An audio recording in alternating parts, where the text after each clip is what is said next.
Israeli troops rehearse another war with Hezbollah.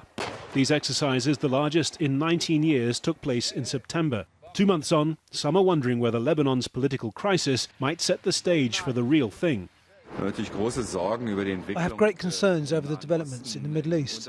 The fact that the Prime Minister has fled to another country will obviously lead to destabilisation in Lebanon, and there were already several areas of instability.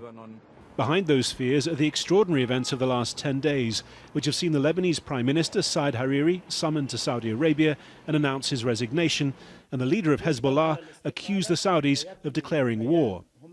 The Israeli media have been full of speculation about the intentions of the Saudi Crown Prince Mohammed bin Salman. One theory is that he's trying to destabilize Lebanon in order to spark a war in which Israel would defeat Hezbollah and deal a blow to their common enemy, Iran. Even if that theory were correct, there's little sense among analysts here that Israel would at the moment be willing to play along.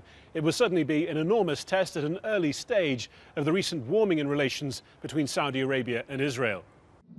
Not least because since the last Lebanon war in 2006, Hezbollah's soldiers have been battle-hardened in Syria, and its missile arsenal has swelled in size, range and destructive power.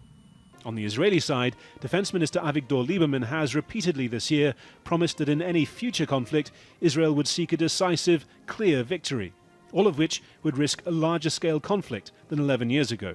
Just because both sides have incentives not to go to war doesn't mean they're not going to go to war. All it takes is one miscalculation of, from one side that the other responds to, and then there's a response to the response, and back and forth, and all of a sudden you're fighting a war that you didn't want. Hariri gave a TV interview on Sunday, raising the prospect of his return to Lebanon and even to office if his uneasy partners in power, Hezbollah, stopped intervening in the war in Yemen. A sign at least of a potential de-escalation in a crisis being watched intently from Israel. Harry Fawcett, Al Jazeera, West Jerusalem.